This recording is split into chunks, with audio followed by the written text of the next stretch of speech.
know, because he has been, not only because he's been to Valley Beat Midrash before, as we're very fortunate, but also from his readings and teachings, his writings and teachings. He is the Max Weber Senior Rabbi of Sinai Temple in Los Angeles, named the most influential rabbi in America by Newsweek magazine, and one of the 50 most influential Jews in the world by the Jerusalem Post. Rabbi Wolpe previously taught at the Jewish Theological Seminary of America in New York, the American Jewish University in Los Angeles. Those are if you're not familiar, the two big conservative rabbinical schools, and they're more than that, but rabbinical programs from the capital C conservative Jewish world in America. Hunter College, and also taught at UCLA. Rabbi Wolpe's work has been profiled in the New York Times, and he's a columnist for Time.com. He regularly writes for many publications, including the LA Times, the Huffington Post, and the New York Jewish Week. A very powerful writer, speaker, ambassador for the Jewish community, and we're thrilled to have him back with us, this time virtually. We know that many are here now and will still be joining virtually, and even more, thousands will get it via our podcast and video. Our topic today, as you know, politics and Torah. What should we learn one from the other? So Rabbi Wolpe, thank you for joining us. Thank you. Great to see you. Great to see you, and to see that you're well and your community is well, and I hope that you stay well. And I want to begin, first of all, by just, before I get to the specifics of politics and Torah, just to talk for a second about the situation that we all find ourselves in. And by that I mean the inability, I think, to gather together to study Torah is one of the things that makes this, it's a blessing of technology, but it's also a great difficulty, because Torah is an interactive enterprise, and you don't do it alone on a mountaintop. And so I realize, the reason I say this is because I realize that a lot of what I say will be, for some of you, objectionable and or controversial. And it would be better, and I want you to know that I honestly would prefer if we were in the same room for the give and take, because I don't expect you to agree with everything that I say. God forbid you should agree with everything I say. But we'll do the best we can, and if any of you want to contact me, or Rabbi Yankelovitz knows all the ways to get me, feel free. If there's something that I said that you didn't get a chance to disprove, you can get a chance later. So I want to begin by making a couple of declarations about Jewish politics and politics and Judaism, and then try to support them. But first, I want you to know the territory that I'm going to traverse here. First of all, Judaism either has all politics or none. That's my first declaration. I'll come to that in a second. Second, there is no statement on Jewish politics that you can make that you cannot adduce authoritative Jewish sources on the opposite side. None. When people say this is Jewish politics, what they're doing is some very selective editing. And then third, a lot of what we think about as politics are questions that Judaism never had to confront, and therefore, if we are honest, has no real opinion on, because politics, the last time we had a Jewish state, was quite different from today.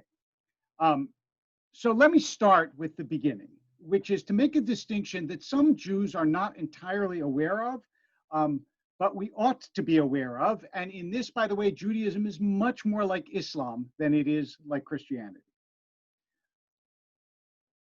Both Islam and Judaism, in their core, in their origin, make no distinction, really, between the divinity of civil law, criminal law, and religious law, right? The Torah equally gives laws that are about theft and laws that are about prayer. In other words, civil laws, tort law, and also Jewish law, what we would call spiritual law. They are in origin the same. Christianity makes the distinction. Those of you who have read the New Testament, remember, render unto Caesar what is Caesar's and unto God what is God's. That's why separation of church and state is a gift that was given to the world by Christianity, not by Judaism and not by Jews. And I will tell you my pet theory as to why. So far, I haven't heard anybody contradict this, although I also haven't heard any other scholars propound it, but I still think it's true and it will make sense to you. Both Judaism and Islam grew up in the desert. And when you're in the desert, when you don't have an organized society, then all law is the same. Christianity grew up in the Roman Empire. Civil law was already established. Jesus couldn't come along and say, I'm going to set up courts for theft, because the Romans would have said, what are you, crazy? Courts for theft? Or Paul, or whoever you think invented Christianity, depending on your views. And I'm not getting into that one. That's more politics than we need today. But it's clear that Christianity was in an already established civil regime and therefore could only speak internally. That's why Jesus takes the external rules and makes them internal, because the external rules weren't relevant if the Roman courts decided things. But that's not Judaism's way. Judaism was a society religion. You're going to go into Canaan and you're going to set up an entire society. So therefore, in some way, this is my first proposition, politics is everything in Judaism, because everything is everything. There's nothing that is not Torah, not theft, not minimum wage, and nothing. It's all part of the same complex. However, what you find is that because that is true, especially on the right, I just actually read an article to this effect by an ultra-Orthodox rabbi named Meir Twersky. Because that is true, unless you have a real Jewish state, and I'm not talking about Israel, because as you know, according to the ultra-Orthodox, Israel's not a Jewish state because it's not built according to Torah principles. I mean, maybe a Jewish state demographically, but it's not a Torah state. Unless you have a Torah state, you can make the argument that nothing is a Jewish political principle, because it only applies where you're actually applying Torah. So that's why you could very easily make the case, and believe me, I'm not going to stop here, so I'm not completely making the case, that either Judaism is all politics or no politics.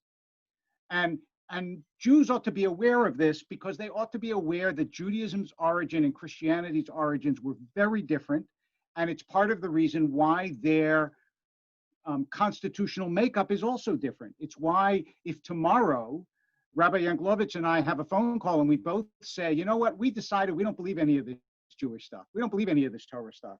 How much less Jewish are we than yesterday? Not 1%. Because it's a familial connection. It's not purely a belief connection.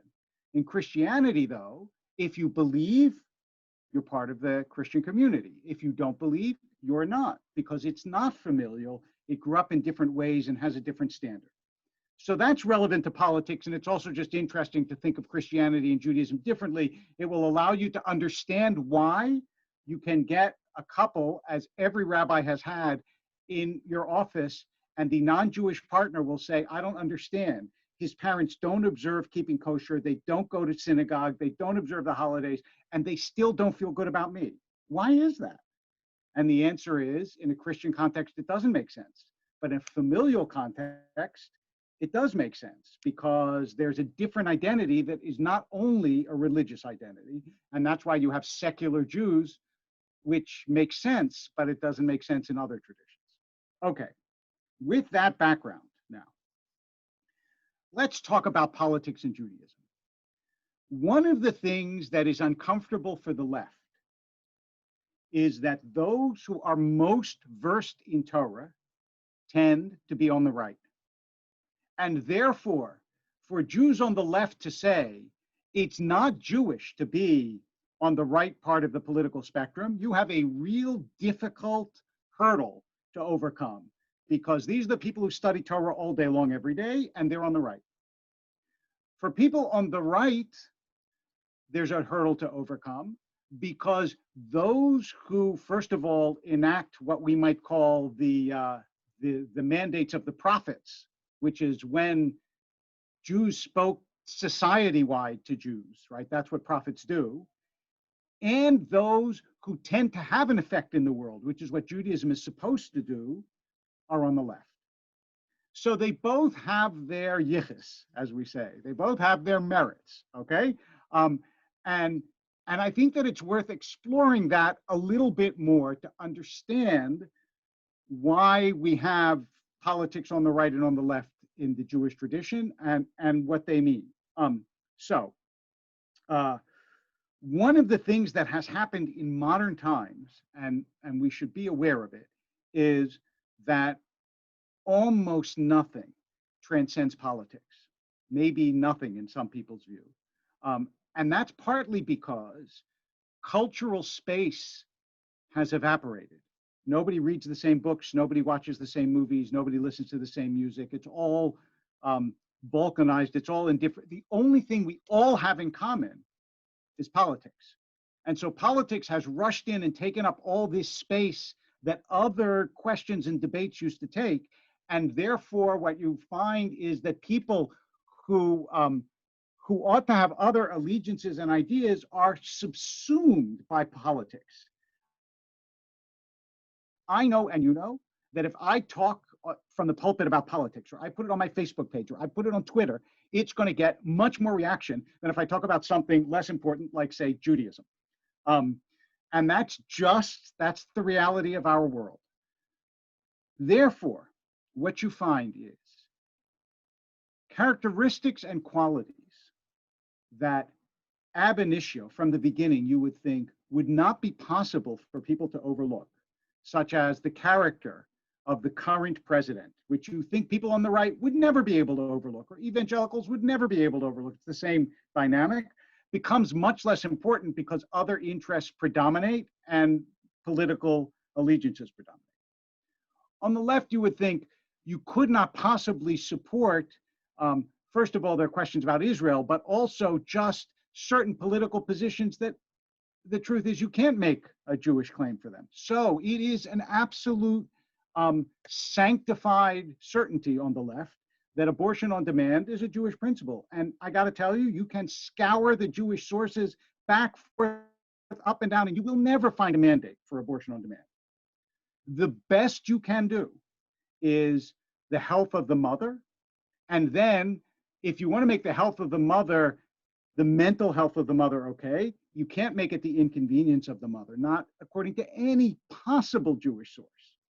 And so on both sides, there are things that are inconsistent with their view from the Torah, but we overlook them because, first of all, nobody likes cognitive dissonance. And second, because what has happened in the modern world, and this is, this is not a great revelation, I assume, to some of you, but it's incredibly important, is when you question your own side, it isn't only that you give the other side talking points, which is hard enough, it's that you betray your team. Your friends will be angry at you. And that is really hard because America has more or less divided itself up into teams. And if you're on team A or team B, you feel a certain solidarity. So one of the things that I think is really important to take from Torah lessons is the self-criticism is the valuable criticism. The people whom we venerate in the Torah, they were not the ones who criticized other people. They didn't yell at the Ammonites, right? They yelled at the Israelites. I mean, they yelled a little bit at the Ammonites, but mainly at the Israelites. And I despair of people whose only idea of political criticism is to say why the other side is terrible. That's not the prophetic spirit. The prophetic spirit is to say what your side is getting wrong, not what the other side is getting wrong. There's no trick to that, no trick to lobbing things over the fence. So what principles can both sides take from the Torah that they will enact differently, and here I think the principles are so broad as to be, look, that I also want to say, Even these principles you can argue with. We don't like to know this or think about it, but in the time of slavery, there were distinguished and learned rabbis on both sides of that debate, not on one side of that debate. However, the creation of all human beings in the image of God, that is the bedrock of Torah politics and Torah outlook on the world. Compassion for the widow, the orphan, the hungry, the needy, so on. However, how that compassion gets enacted and what it means automatically becomes complicated, because the other thing that the Torah constantly struggles with is insularity versus universalism. How much do you take care of your own and tend to your own versus how open are you to the world? And even immigration, believe it or not, has been debated in Jewish sources over centuries. When there were towns and there were people who wanted to come into the town, and the rabbis had to decide, how many do we let in if we have power over this town? Because if we want to keep our character, then do we? And as you may know, when German Jews were in the United States, and all of a sudden there was a flood of Polish Jews, it's not like the German Jews opened them with welcomed them with open arms. In other words, as the old Yiddish saying has it, Jews are like other human beings, only more so. So what I'm saying about this is that Torah politics, to some extent, have to be shaped. They're not a given. They're not a given. Like, I have my political views and you have your political views. It's not that they're illegitimate. It's not that you can't say, oh, because the Torah happens to have the opposite view, there's a verse you can quote. So let me back up and put it this way. Some of you may know the old saying that the devil can quote scripture to his purpose. So Louis Ginsburg, who was a great scholar of Midrash, said, the devil can quote scripture to his purpose, and if he were more learned, he could quote the Talmud too. In other words, there's something in the Torah and something in the Talmud to support virtually any position you want. So I'm not suggesting that you can't possibly find a position for almost anything. But our job is to craft a political position while being intellectually honest that, yes, there are sources that don't support what I'm saying, but I believe that the bulk of the tradition moves me in this direction. So, for example, I mean, Rabbi Yanklowitz mentioned that you're going to discuss environmentalism. So environmentalism, can you find sources that could be quoted against it? Of course you could.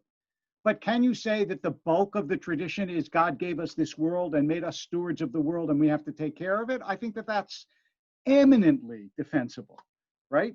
Now, how you take care of it and what you do, that doesn't mean the Torah supports a carbon tax, right? That's way too reductive. And my suggestion to you is that you don't use the Torah to micro-policy argue, because that's not entirely honest. You can use it for the broad principles, because I believe that it does teach us broad principles. But for example, when two economists are arguing, the minimum wage helps workers at the bottom rung of the economic ladder, and the other one comes along and says, no, it doesn't. Actually, it puts them out of work when you raise the wage because business will fire them. I can't come along from the Torah and say, wait, guys, I have God's answer. Because even though the Torah, and this is a statistic that Meir Tamari was an ultra-Orthodox Jew who wrote he was the chief of Israel's bank, and he wrote a book about With All Your Possessions. Great book on Jewish economics, and very worth your while if that's an interest of yours. Again, it's Meir Tamari, and it's called With All Your Possessions. He liked to say the Torah has over 100 rules on economics and maybe 20 on what you can eat. And yet all anybody talks about is kosher, kosher, kosher, and nobody talks about how we're supposed to behave in the marketplace. But those kinds of rules, that you're supposed to be fair and honest in business, that you're not supposed to take advantage of other people. I mean, those sorts of things can be accumulated into a political position, right or left, by the way. I don't think that they necessarily are one or the other, but they can be accumulated into a political position that is coherent, that is defensible, and that you can call a Torah position without implying there are no other Torah positions. And that's what I really think, in order to be effective, those who want to preach politics have to do. Because my own prejudice, and you may already have determined this, my own prejudice is that rabbis who are leaders of communities, especially pulpit rabbis, ought not to preach politics. And this is a big argument that I have had with other rabbis who disagree with me from the pulpit. But I will tell you why I believe that we ought not to do that in synagogues as a general rule. There are always exceptions, always, but they're few and far between. The reason that I think we ought not do that is because what it tends to do is to make the synagogue Republican or Democratic. And if the rabbi really takes a constant political position, people who have different politics are not going to feel welcome in that place. And therefore, it won't be a Beit Knesset. It won't be a house of gathering. It will be a house of Republicans or a house of Democrats. And I think that that's not good for the Jewish people. Now, you have to be able to say certain things, and there may be certain issues that a rabbi feels like he cannot or she cannot withstand commenting on, but I think we ought to be extraordinarily careful. And remember that really the only Jewish political model that we have is a kingship model. And that was a long time ago and very different from the world in which we live. And that democracy, even though, again, you can find it in Jewish sources, and certainly the Hebrew Bible as a political document has some valence, some power. That was not what Moses was told to establish in Eretz Israel. God did not say to him, checks and balances. That's what we need, checks and balances.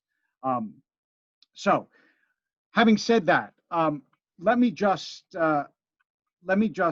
sort of encapsulate this with a couple more comments, and then hopefully we can have a discussion.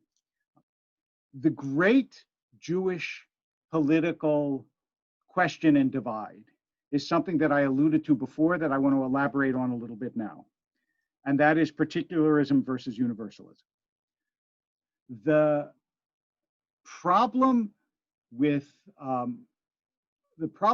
most Jewish outreach to the world, and here, by the way, your rabbi is a distinguished exception, and I really do mean this.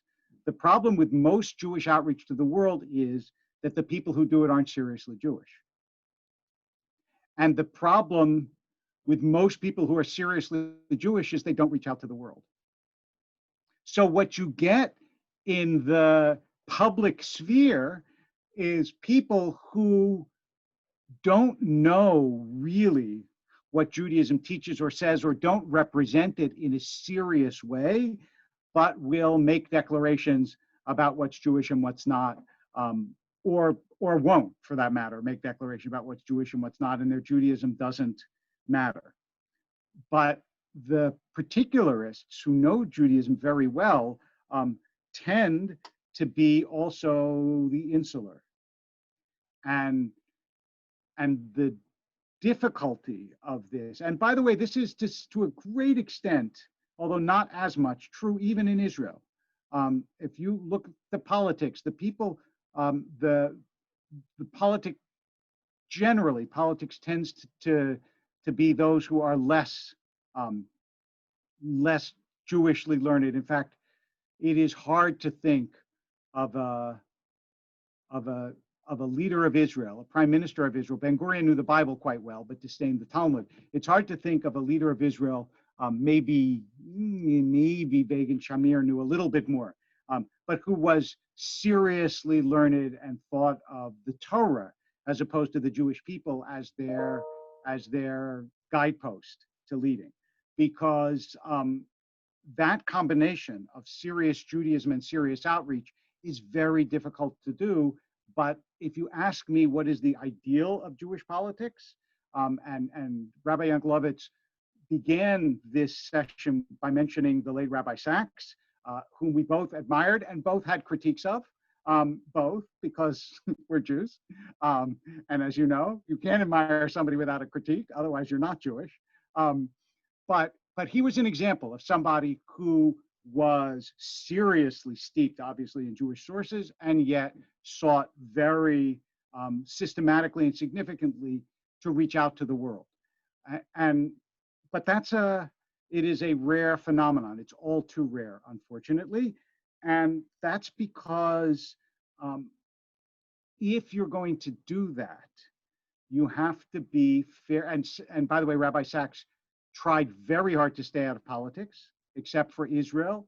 He was really careful. Israel, anti-Semitism were just about the only political issues in which he threw himself 100%, because he knew that you can very quickly lose your credibility if you claim political positions as Torah positions, when in fact they're not so easily defended as such. Okay, so let me close with one remark, and then hopefully we will have time to discuss this together. And that is, I have a sort of litmus test for whether your position is a Torah position. My litmus test is, if you were not a believing Jew, would you take a different position? Because if you would already take that position, then you're using the Torah to reinforce the position that you're already committed to, which is okay, but you ought to admit it. But if you, in fact, are taking a position that you wouldn't otherwise take because you feel like the tradition demands it of you, compels you to take it, then I think you can say, I am taking this position because I am a learned, believing, serious, whatever adjective you like, Jew. But that's really rare in my experience. My experience, and now the answer that most people will give is, well, the Torah shaped my values and these are my values. Okay, I get that. But I still have some suspicion that a lot of us, our political values are in some way more fundamental to who we are than our Torah-shaped values, for some of us. And I remember, I'm looking at the picture, some of you will remember this, but others of you, blessedly, will have no idea. But I remember in 1964, the woman who lived next door to us in Harrisburg, Pennsylvania, which is where I was born. I grew up in Philadelphia. I was born in Harrisburg.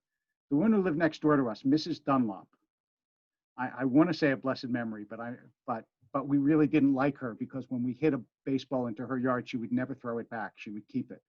She didn't like the fact that the kids next door. So we decided she didn't like Jews, of course, but she probably didn't like kids. But her husband was a minister. And she was to us like the Wicked Witch of the West, right?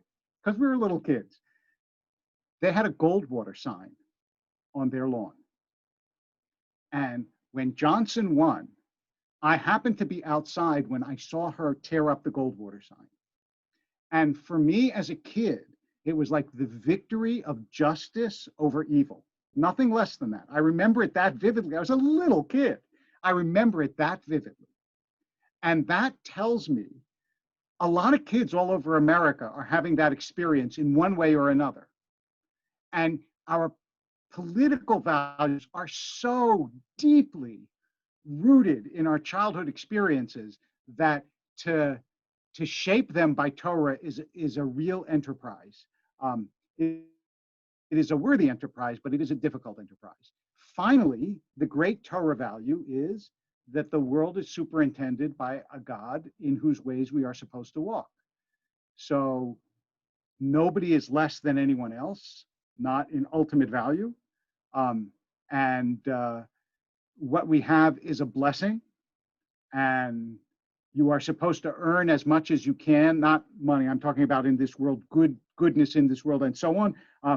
But you always acknowledge that we're doing it with things that are given to us, and everything is a gift. That's why the Talmud says anybody who eats has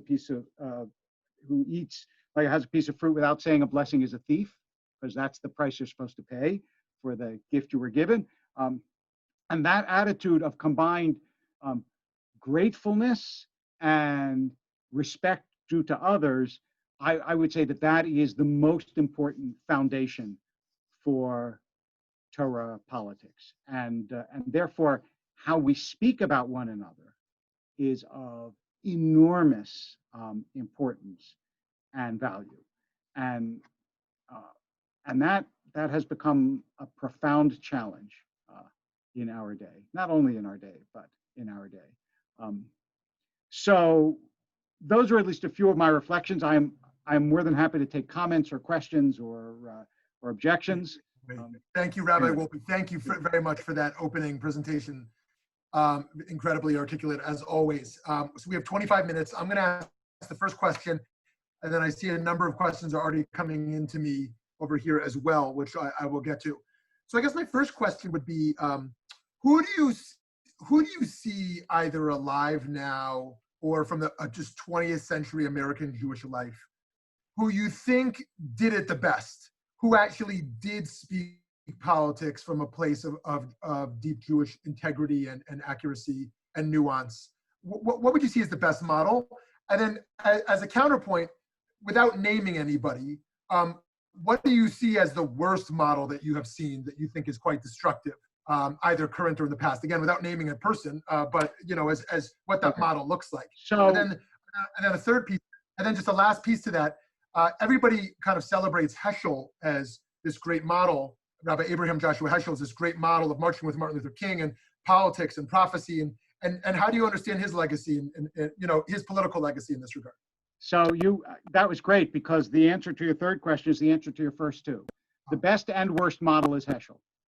The reason he's the best model is because he had we forget, it took enormous courage and conviction for him to do what he did. Unbelievable. They at the Jewish Theological Seminary, they thought it was ridiculous for a rabbi to go and march in the Civil Rights March. So I think you have to give Heschel unbelievable credit, and he was a remarkable man. The problem, in quotes, is that he then provided, it's not his fault, a justification for every rabbi who takes any political position to invoke Heschel.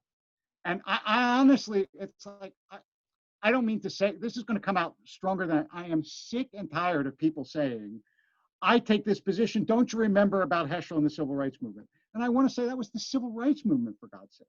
Not everything is the Civil Rights Movement, right? I mean, it's a little bit different than everything else. So I want to say both of those things. Now, I actually will give you a name for someone who I think was a bad model, but not exactly and fully the way that people understand, and that was Meir Kahane. Kahane, who began with the Jewish Defense League and then moved to Israel and created Kach, which is now outlawed in Israel as a racist party. Kahane, I almost want to say Kahane had something to say. The problem was one of character. The problem was who he was. I remember I was in Israel, I listened to Kahane, and you could feel like the fulmination of somebody who was so angry, so deeply angry, and so misshapen in some way in character but very smart, and had lots of Jewish verses to support what he was saying. And Kahane was the opposite of Heschel in that sense. Kahane said, you don't realize how threatened we are.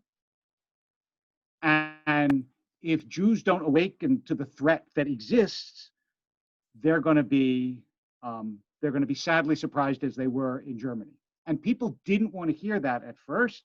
And Kahane used to insist on it to the point where he made those whom he saw as threats less than human. So it's tricky. But I actually, if you ask me for a type, I think the type that I am most upset with are the type that, so actually here, I will answer one of the questions in the chat by saying this. How can we as committed Jews not talk about the children who've been separated from the parents at the border? So the answer is, of course, you can't. You can't not talk about it. But I think that we forget that people have very different lenses through which they see the world. And I could equally say, as committed Jews, how could we not talk about the fact that the previous administration gave billions of dollars to the Ayatollahs of Iran who want to bomb Israel and destroy it? And somebody on that side of the argument would say, terrible about 600 kids. Are you worried about 6 million Jews? And you can argue against it. Don't get me wrong. I'm not saying this is a clincher. All I'm saying is there are prisms by which different people on different sides of the political spectrum see the same reality.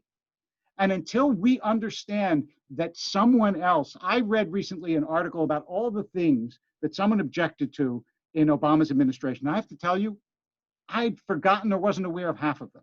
And I realized people pay attention to very different things. When you hear that someone you like does something you don't like, you ignore it.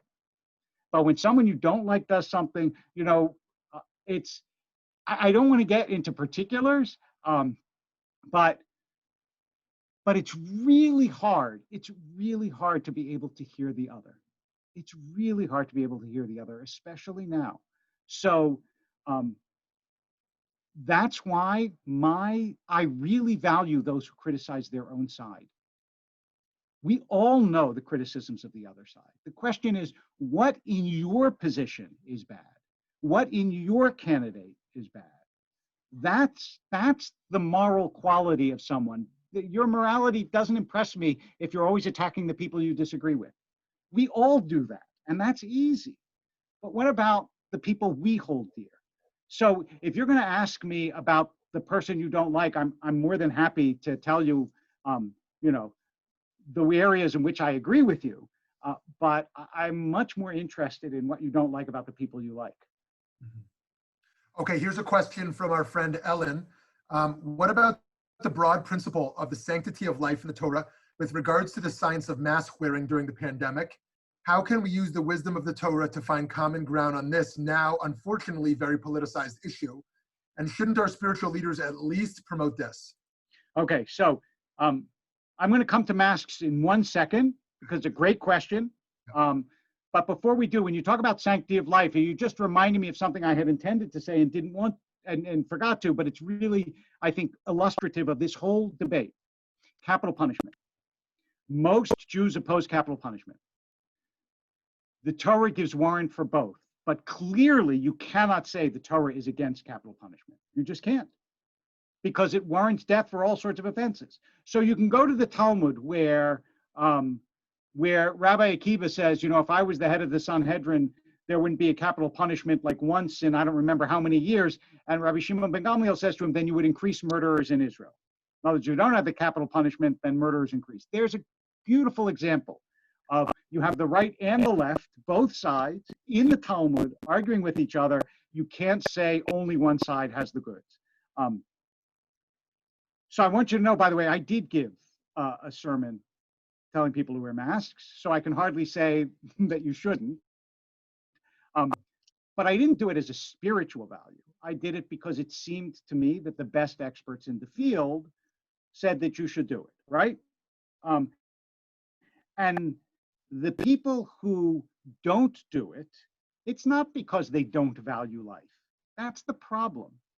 The problem is they don't believe that the experts that I believe or you believe are experts are in fact correct about this, and they point to other people that have said other things.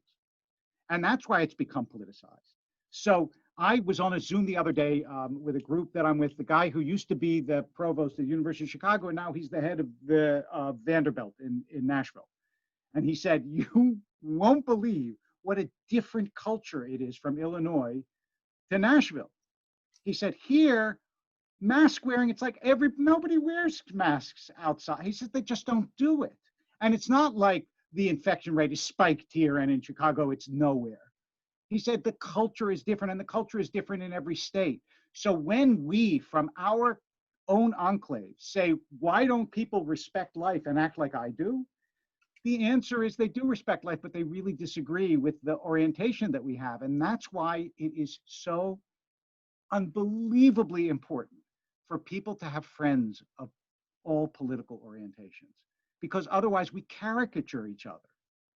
We say the people who care about life do what I do, and the people who don't care about life don't. But it's not true. It's much more complicated than that. I have a congregation, at least half of whom are Trump supporters. Part of it is because they come from Iran. Now, that's, I mean, half my congregation. I also have Ashkenazi Trump supporters, and I have Iranian supporters of Biden and Ashkenazi. I mean, it's divided. But I have a lot of people who support Trump.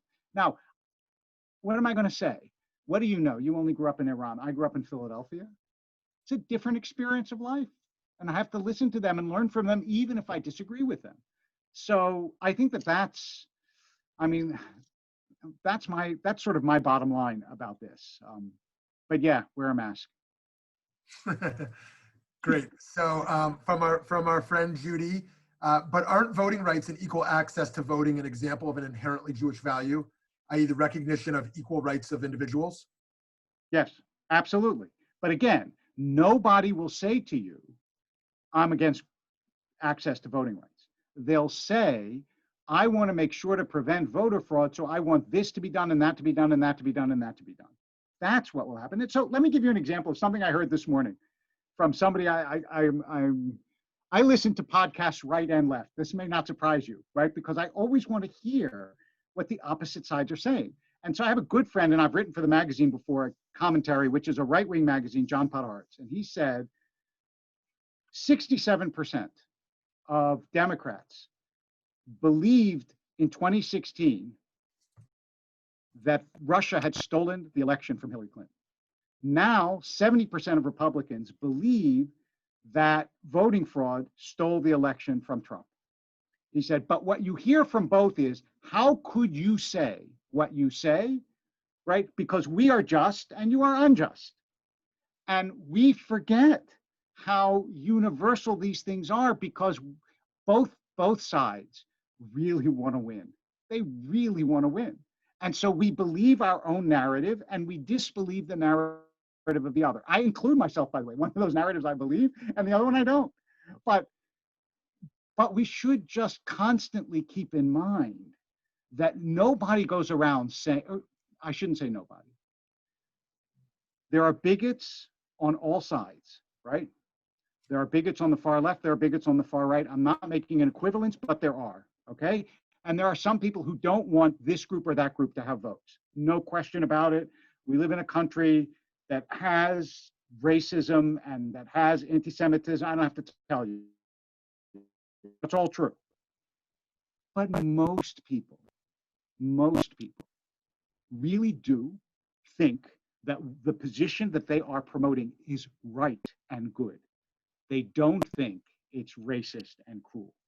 So yeah, I agree with your value, but you have to ask people who don't agree with your means, why don't you agree with my means? So thank you. So one question from AJ here. Pirkei Avot warns us to be wary of politicians. So why is it that we fall in love with politicians, even those that seem to go against the spirit of Jewish ethics? So this is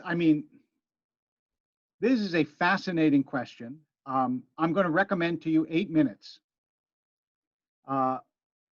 Sam Harris has a really interesting 8-minute podcast that I suggest you look up about why, it's only part of the story, but why people like the president as much as they do, why they're so devoted to him. He, by the way, to put it mildly, does not like the president. But he has a really interesting theory about this, and I'm going to leave you to listen to his podcast. And I say this as somebody who's debated Sam Harris. I know him and I like him, but we've also had debates about God and religion, and that part of him I don't like so much. But this is a very interesting theory. And what I would say is, not only for politicians, And you're right about Pirkei Avot. It says be wary of the government, and Jews have had lots of reasons to be wary of the government. Although I think America is different for reasons that I will talk about in a second. When people say, could it happen here? The answer is no. And I'll tell you why I think that. We have a deep, deep need to worship. We do. And it's not just politicians. I have seen it living in Los Angeles. I've seen it with movie stars. You see it with music stars. You see it sometimes, God forbid, with rabbis, right? There is in human beings a deep need to be reverenced and to worship. And right now, to some extent, because of the prominence that it has in our lives, which I think is unhealthy, I think the less politics is part of your life, the healthier the society. But right now, our society is dominated by politics, and so therefore the dominant characters are going to be people whom other people will cathect to. Now, maybe not Biden at this point in this way, but Obama was an object of worship, no doubt about it, and Trump very much so. And why it's so with Trump in particular, and so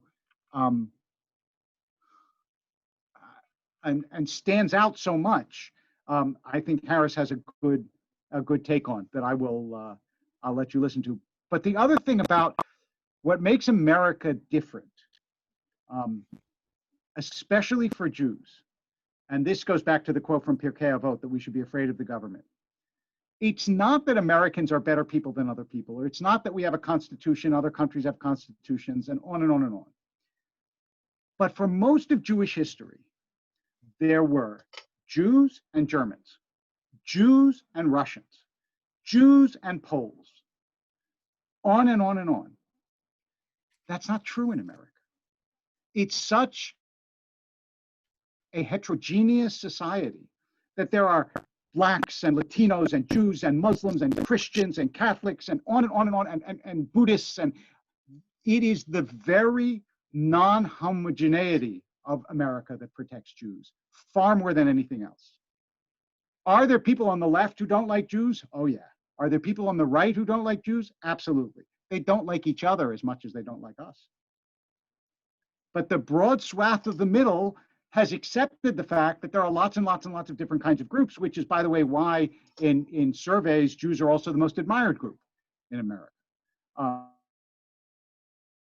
So America is hard to figure out. But for Jews, any Jew that is not patriotic doesn't know Jewish history. That's all I can say. So from our friend Erwin here, you said that Judaism is in part being part of a family. Is in part being part of a family. Is it not legitimate that as Jews we take positions based on our family experience, such as being the victims of oppression, so that as a family we take a political position of allying with the oppressed, not from Torah, but from family experience? Yes, it's a beautiful question, beautifully put, and I totally agree, always with a caveat, because otherwise, why are you hiring me? Not to agree with you, right?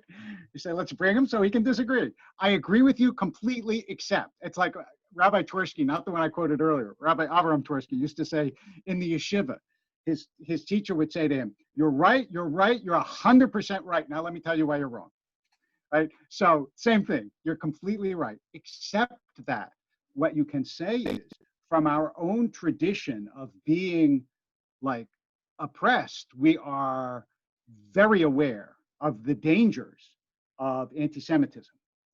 And so while you might say we have to be on the progressive left because we have to care about the stranger, I say what I see on the progressive left is a growth of anti-Semitism that scares me.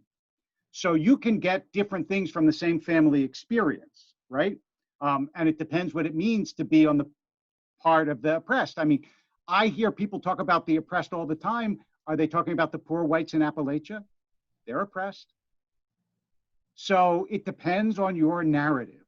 But having said that, yes, I think it is clear. You can't read the prophets. You can't read Amos, really, where he talks about, selling the needy for a pair of shoes. And you can't read the Torah, which says, Ki gerim hayitem be'eretz Mitzrayim, you were strangers in the land of Egypt, over and over and over and over again, without feeling what you expressed, Torah, which is we have a special responsibility to pay attention to those who are oppressed, those who are hungry, homeless, bereaved, scared. So yeah, I sign on to that. I am also aware that other people don't interpret it quite the way that you might. So, and I invite friends to send in if they have any other final questions before we wrap up in a few minutes. You know, so one of the reasons Rabbi Jonathan Sacks of blessed memory might have said that anti-Semitism in Israel would be exceptions might be something about survival of your people, right? And there's more to say than just that as to why it'd be an exception. But I wonder, like, if there are groups in America who feel a threat to their survival, is it less political for them to speak about their welfare? And is it sort of a sign of privilege of, by and large, of white American Jews that we don't really feel our survivals at threat in America, that we say it's not a survivalistic instinct to engage in the political process in a way that other minorities more at risk would. Does that make sense? I think that's a beautiful point. Here we come up against the horns of a real dilemma. And this is a life dilemma that all of us have faced. And I don't have a solution for it, but I leave it to you. That is, so much of of the situation we find ourselves in is not of our own making, right? I live in a building that I didn't build, and I'm on a computer that I don't know how it works. And for that matter, my genetics, like if you have a brain that works, you didn't earn that brain. All of it is just like given to us. We didn't. And so when people are born into difficult circumstances, it's understandable that we say to them, you have every right to feel grievance because you're born in difficult circumstances. And groups who face all sorts of threats, we should say to them, yeah, I have privilege and you don't, and that's true, and you've been a victim of a society that hasn't given you a fair shake. The problem with that truth is that to think of yourself as a victim tends to depress the initiative that you need in order to get out of the state that you're in. Because when our ancestors, as Jews love to say, came to America, they were in a bad state, but they always thought, I got to get out of this. That's my job. Okay? So how do you both validate the very real victim status of people and at the same time say to them, but it is ultimately on you. Nobody can pull you out unless you pull yourself out. And that's a hard balance. It is a really hard balance. So look, we put up on the side of my synagogue, we put up a banner that said, Sinai Temple stands with our African-American brothers and sisters in the struggle against racism. Because we really thought it's really important, again, for people to see a Jewish institution say, we don't only care about Jews. At the same time, what happened in the city, the looting, the burning, the destruction, was so destructive to the initiative of doing something good. And we're faced with this paradox of how do you validate oppression and also demand effort?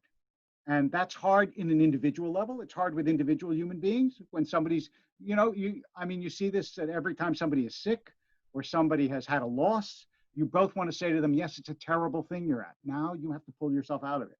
And it's a hard double message to give. And unfortunately, what has happened to a great extent in America is one side of the political spectrum has taken one side of the message, the other side has taken the other side of the message, and we need both. Thank you. Here's one last question today from Reb Herschel. How does a Jew without extensive Torah learning express the ideas or values they've absorbed in Jewish spaces honestly? I would say the easiest way these days is you can find out your values and quotes from the Talmud, from the Torah, from the great figures of Jewish history very easily. Very easily. You can see what Judaism says about your values. You can find, there are a billion books that say it, but you just Google, how does Judaism view and you end up with My Jewish Learning or something else, and you get a start, and then it goes on and on and on and on. You have all the resources at your fingertips. One of the saddest things about our generation of Jews is we have more access to Jewish learning than any generation ever did, and we know less than any generation ever did. So what I understand your answer to be here is that there's really no excuse, if you're going to speak in the name of Judaism, to not offer kind of alerted nuance. Is that what you're saying? I think there is no excuse. Okay. If you want to speak in the name of Judaism, it's all there. It's all there. Right. Yeah. Okay. So when you, I mean, you know, I read what your rabbi writes, and when he writes, he always brings stuff. Now, obviously, he's a rabbi, but you know, you can read his writings, quote him. Thank you. Okay, Rabbi Wolpe, we're very grateful for your time, as always. Thank you. Thank you. Thank you. Thank you for this. It's been a pleasure. And as I said, if you have a question later, so email me. I'm happy to talk about it. Terrific. All Okay, right. friends, just a reminder that we have Dr. Dalia Shanlan on Monday, Can an Israeli-Palestinian Confederation Work? And on Thursday, Judaism and the Environmental Crisis with Professor Chava Tirosh Samuelson. Have a wonderful day. Okay. Be safe and be healthy. Bye-bye.